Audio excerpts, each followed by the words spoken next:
नमस्कार। आज हम 7वीं कक्षा की हिंदी की पाठ्य पुस्तक मल्हार के पाठ 4 पानी रे पानी के प्रश्न उत्तर करेंगे। पिछली वीडियो में हमने इस पाठ को पढ़ा व समझा था।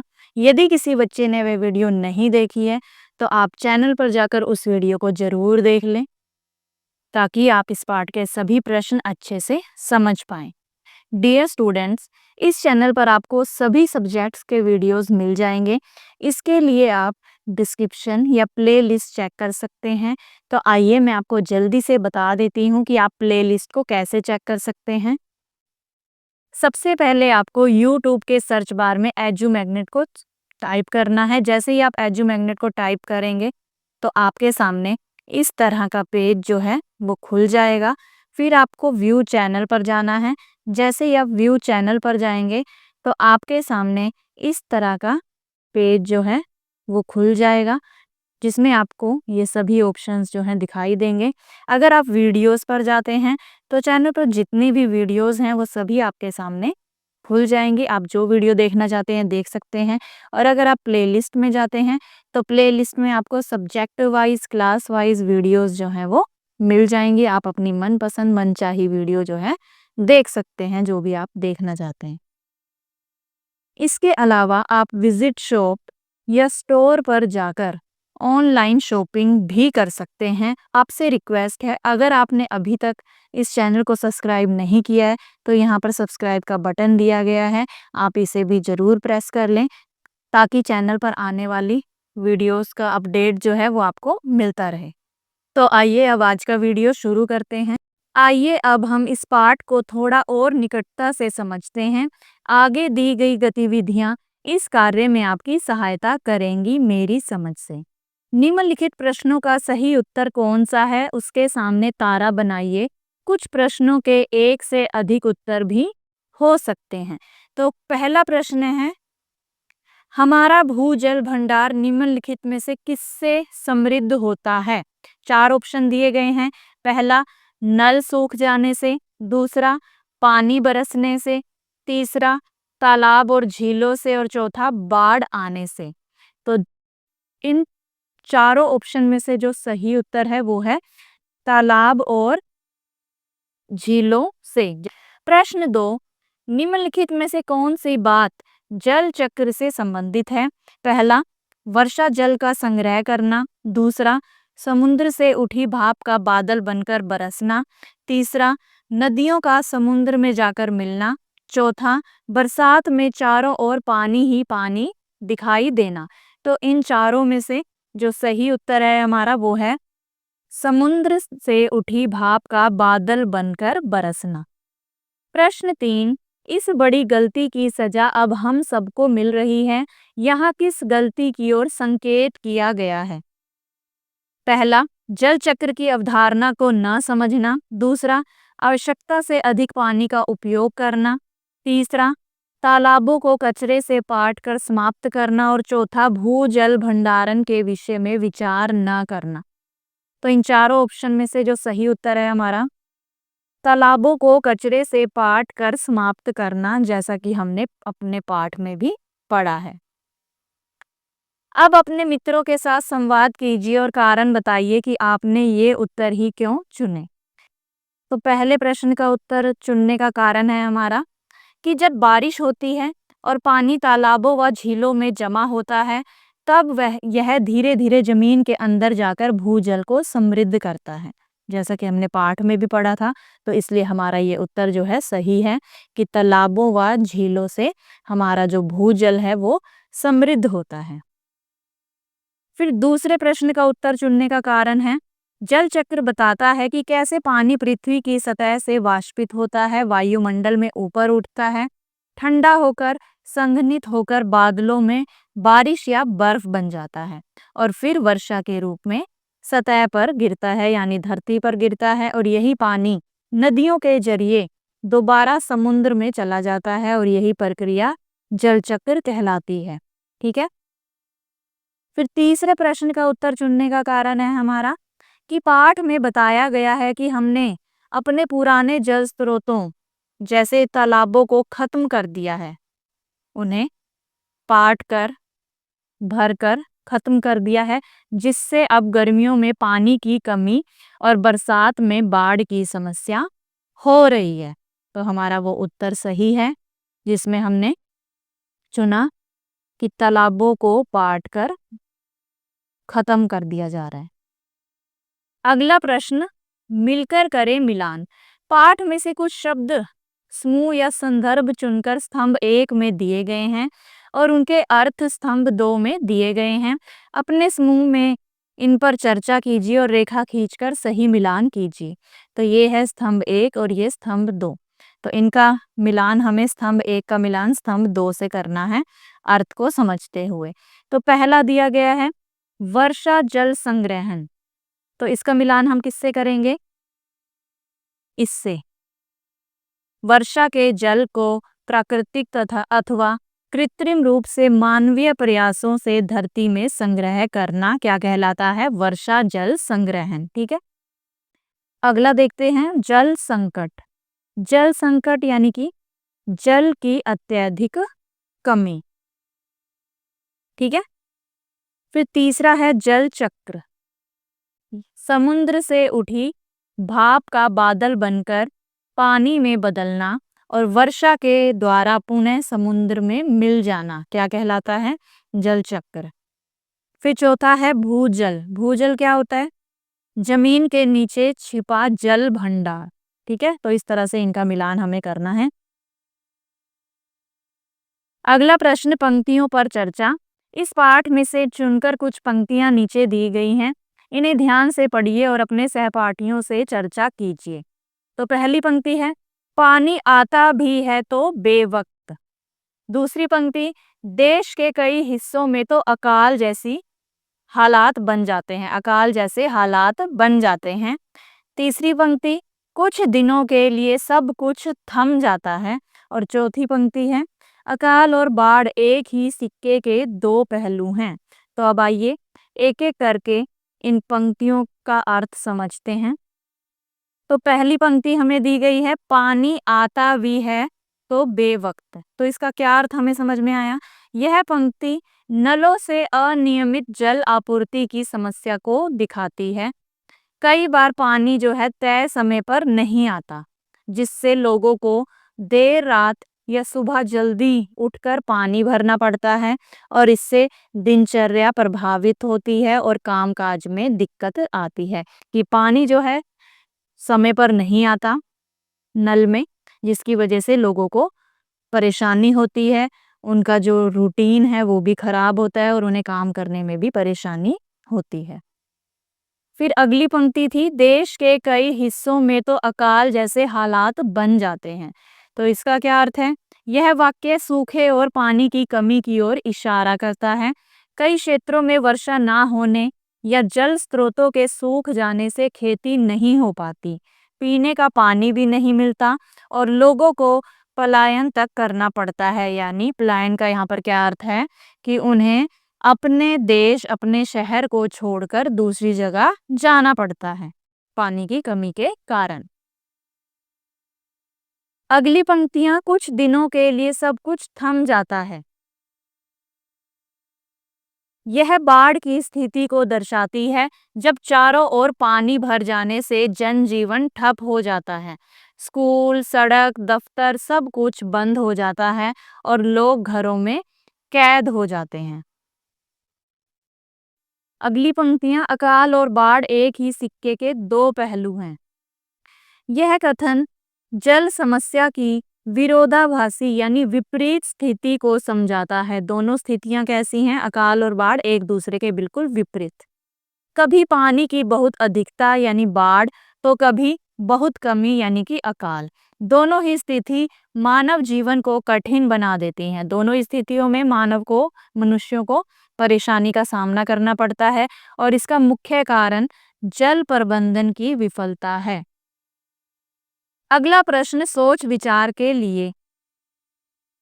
लेख को एक बार पुनः पढ़िए और निम्नलिखित के विषय में पता लगाकर लिखिए। पहला प्रश्न, पाठ में धरती को एक बहुत बड़ी गुल्लक क्यों कहा गया है? धरती को एक बड़ी गुल्लक इसलिए कहा गया है क्योंकि जैसे हम गुल्लक में पैसे जमा करते हैं, वैसे ही धरती में बारिश का पानी तालाबों और झीलों के माध्यम से धीरे-धीरे जमा होता है और भूजल भंडार को समृद्ध करता है। इसीलिए धरती को एक बहुत बड़ी गुल्लक कहा गया है, जैसा कि हमने पाठ में भी अच्छे से पढ़ा है। फिर अगला प्रश्न है, जल चक्र की प्रक्रिया कैसे पूरी होती है? सूरज की गर्मी से समुद्र का पानी वाष्प बनता है, यह बादल बनता है। ठीक है, उसके बाद क्या होता है? वाष्प क्या है? बादल बनता है और बादल वर्षा करते हैं और बारिश का पानी नदियों, तालाबों और जमीन में जाता है। फिर नदी समुद्र में मिलती है और जल का यह चक्र फिर से शुरू हो जाता है। तो इस तरह से जल चक्र की प्रक्रिया पूरी होती है।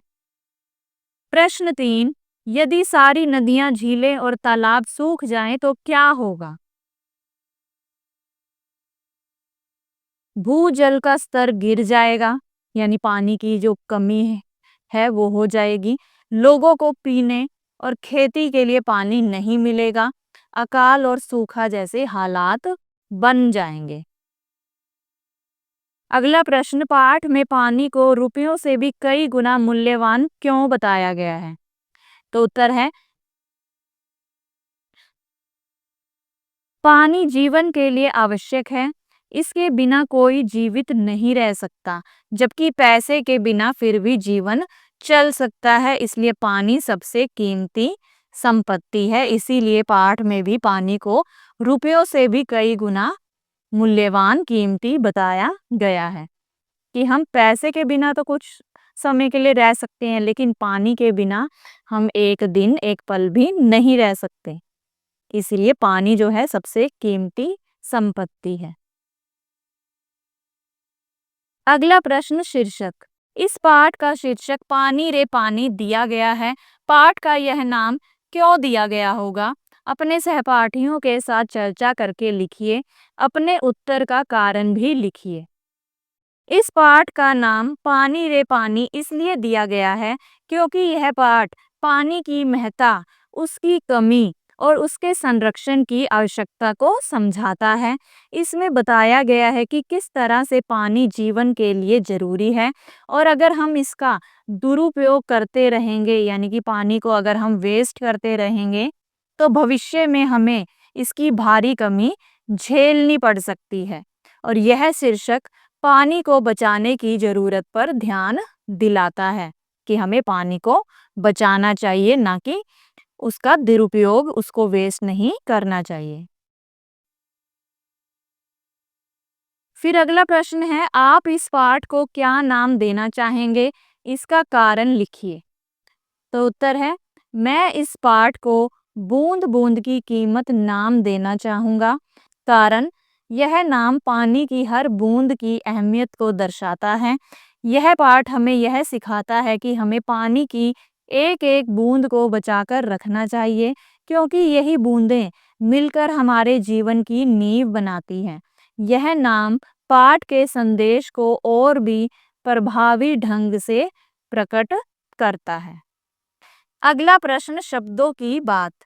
बात पर बल देना। हमारी यह धरती भी इसी तरह की एक गुल्लक है। हमारी यह धरती इसी तरह की एक गुल्लक है। अब इन दोनों वाक्यों को ध्यान से पढ़िए। दूसरे वाक्य में कौन सा शब्द हटा दिया गया है? उस शब्द को हटा देने से वाक्य के अर्थ में क्या अंतर आया है, पहचान कर लिखिए। तो एक बार दोबारा इन दोनों वाक्यों को पढ़ते हैं। हमारी यह धरती भी इसी तरह की एक गुल्लक है। हमारी यह धरती इसी तरह की एक गुल्लक है। तो इन दोनों वाक्यों को आपने पढ़ा और इन दोनों वाक्यों में आपको क्या अंतर नजर आया कि इनमें कौन सा शब्द जो है हटा दिया गया है?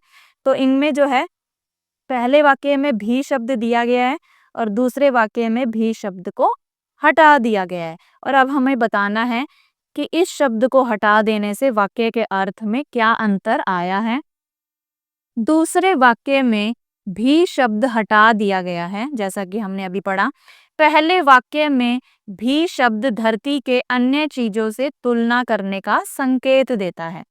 हमारी यह धरती भी इसी तरह की एक गुल्लक है, यानी गुल्लक की और धरती की तुलना हो रही है। यहाँ पर भी शब्द जोड़ देने से धरती और गुल्लक की तुलना की जा रही है। जबकि दूसरे वाक्य में सिर्फ धरती का उल्लेख किया गया है, धरती के बारे में बताया गया है, जिससे तुलना का संकेत नहीं मिलता। ठीक है, कि दूसरे वाक्य में भी शब्द हटा देने से क्या अंतर आया है कि उसमें सिर्फ धरती का उल्लेख, धरती के बारे में बताया जा रहा है, किसी से उसकी तुलना नहीं की जा रही। ठीक है, अब अगला प्रश्न है, पाठ में ऐसे ही कुछ और शब्द आए हैं जो अपनी उपस्थिति से वाक्य में विशेष प्रभाव उत्पन्न करते हैं। पाठ को फिर से पढ़िए और इस तरह के शब्दों वाले वाक्यों को चुनकर लिखिए। ठीक है, जैसे अभी हमने पढ़ा ऊपर वाक्य कि हमारी यह धरती भी इसी तरह की एक गुल्लक है। तो जैसे ये भी शब्द है, यानी कि बात पर बल दिया गया है यहाँ पर। ठीक है, कि हमारी यह धरती भी इसी तरह की एक गुल्लक है।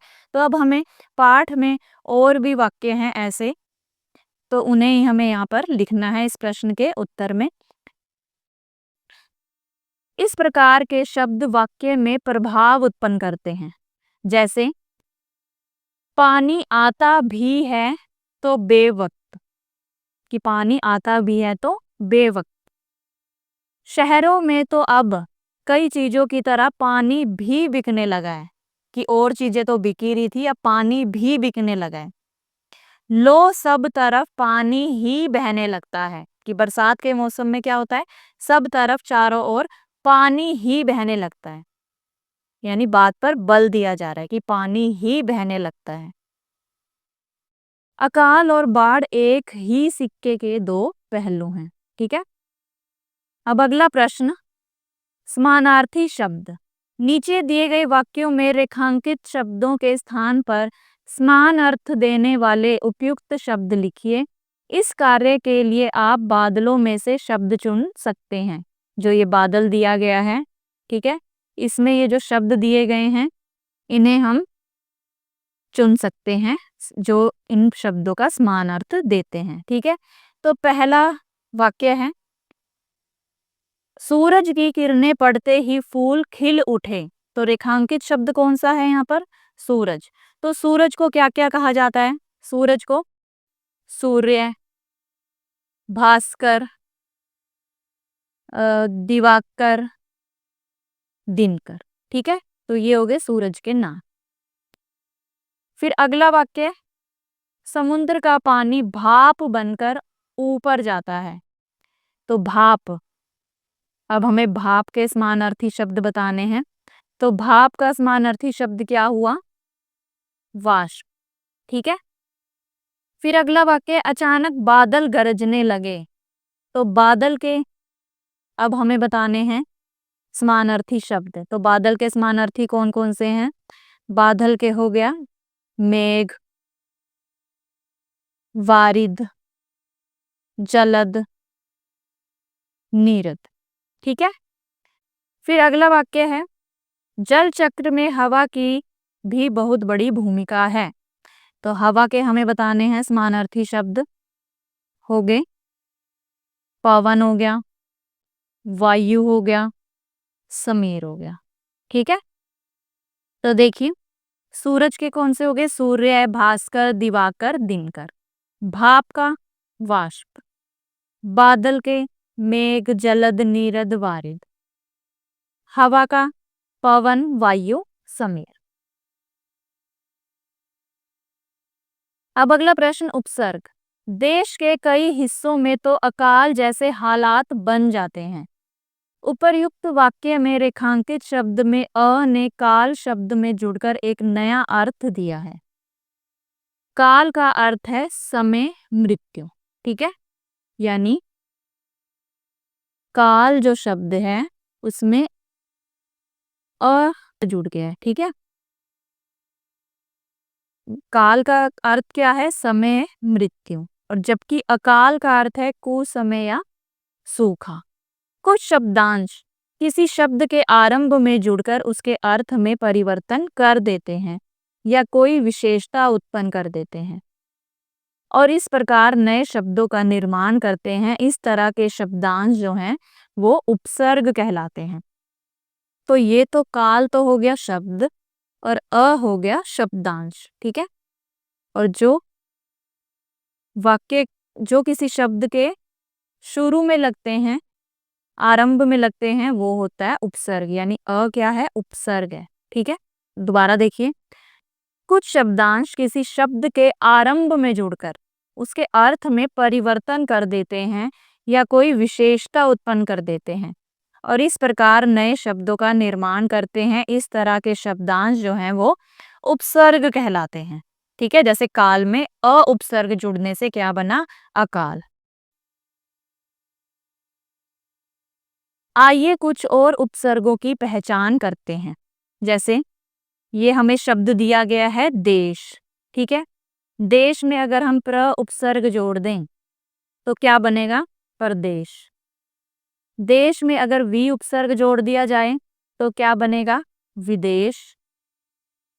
देश में पर उपसर्ग जोड़ देने से क्या बनेगा, परदेश, ठीक है।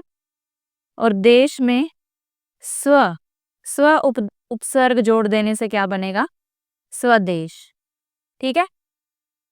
अब आप भी उपसर्ग के प्रयोग से नए शब्द बनाकर उनका वाक्यों में प्रयोग कीजिए। जैसे पात्र, पात्र में अगर हम सु जोड़ दें तो क्या बनेगा, सुपात्र, जिसका अर्थ होता है योग्य, ठीक है। और पात्र में यदि हम उपसर्ग जोड़ दें तो क्या बनेगा, अपात्र, यानी अयोग्य, ठीक है। फिर दिया गया है हमें ज्ञान। ज्ञान में यदि हम उपसर्ग जोड़ दें तो क्या बनेगा, अज्ञान, अज्ञान, जिसे ज्ञान ना हो, ठीक है। और अगर ज्ञान में हम उपसर्ग जोड़ दे तो क्या बनेगा, विज्ञान, साइंस, ठीक है। अब अगला प्रश्न है पाठ से आगे, आपकी बात। धरती की गुल्लक में जल राशि की कमी ना हो, इसके लिए आप क्या क्या प्रयास कर सकते हैं, अपने सहपाठियों के साथ चर्चा करके लिखिए। यहाँ पर कहने का अर्थ है धरती की गुल्लक में, यानी कि धरती की जो भूजल है हमारा, उसमें जल राशि यानी कि पानी की कमी ना हो, इसके लिए हम क्या क्या प्रयास कर सकते हैं, क्या क्या कोशिश कर सकते हैं, वही हमें इस प्रश्न के उत्तर में लिखना है। धरती की गुल्लक में जल राशि की कमी ना हो, इसके लिए कुछ प्रयास किए जा सकते हैं। जैसे वर्षा के पानी को संचित करना, वर्षा का जो पानी है उसे इकट्ठा करना, जल का अधिक से अधिक पुनः उपयोग करना, कि हो सके तो जल का अधिक से अधिक दोबारा प्रयोग में कर लाना, ठीक है, जल को। पानी की बचत के लिए जागरूकता फैलाना, सभी को जागरूक करना, सभी लोगों को, कि पानी को बचाएं। नदियों और जलाशयों को साफ रखना, बर्बादी को रोकने के लिए पानी की खपत को नियंत्रित करना, ठीक है, कि पानी के खर्च को हमें कंट्रोल में करना चाहिए, नियंत्रित करना चाहिए, ताकि पानी की बर्बादी ना हो। ये कुछ उपाय, कुछ प्रयास हम कर सकते हैं पानी को बचाने के लिए। फिर अगला प्रश्न है, इस पाठ में एक छोटे से खंड में जल चक्र की प्रक्रिया को प्रस्तुत किया गया है। उस खंड की पहचान करें और जल चक्र को चित्र के माध्यम से प्रस्तुत करें। तो जल चक्र की प्रक्रिया क्या दी गई है हमें पाठ में। सबसे पहले वाष्पीकरण, सूरज की गर्मी से जल स्रोत कौन से हैं, नदी, झील, समुद्र आदि, ठीक है, का पानी भाप बनकर ऊपर उठता है। फिर दूसरा पॉइंट क्या है, संघनन, भाप बादलों के रूप में संघनित हो जाती है। फिर तीसरा पॉइंट वर्षा, बादल भारी होकर वर्षा के रूप में पानी गिराते हैं, यानी बरसात होती है। फिर चौथा पॉइंट है जल का संचयन और पुनः वाष्पीकरण, कि वर्षा का जल पुनः यानी दोबारा पृथ्वी पर एकत्र होता है और प्रक्रिया फिर से शुरू होती है। इस प्रश्न के उत्तर में आपको जल चक्र का चित्र भी बनाना है, ठीक है। फिर अगला प्रश्न है, अपने द्वारा बनाए गए जल चक्र के चित्र का विवरण प्रस्तुत कीजिए। अब आपने ऊपर वाले प्रश्न में जो जल चक्र के बारे में बताया और उसका चित्र बनाया, अब आपको उसी चित्र का यहाँ पे विवरण देना है। जैसे कि चित्र में जल वाष्पीकरण, बादल का निर्माण, वर्षा और जल का पृथ्वी पर पुनः लौटने की प्रक्रिया को दर्शाया गया है। ठीक है, तो चित्र आपने बनाया ऊपर के प्रश्न में, फिर उसी चित्र का यहाँ पर विवरण आपने देना है कि चित्र में क्या क्या है। जल वाष्पीकरण है, बादल का निर्माण है, फिर वर्षा है और जल का पृथ्वी पर पुनः लौटने की प्रक्रिया है। ठीक है, यही क्या है, जल चक्र है। इस वीडियो में इतना ही, बाकी के प्रश्न हम अगली वीडियो यानी कि पार्ट 2 में करेंगे। तो मिलते हैं अगली वीडियो में, तब तक के लिए नमस्कार।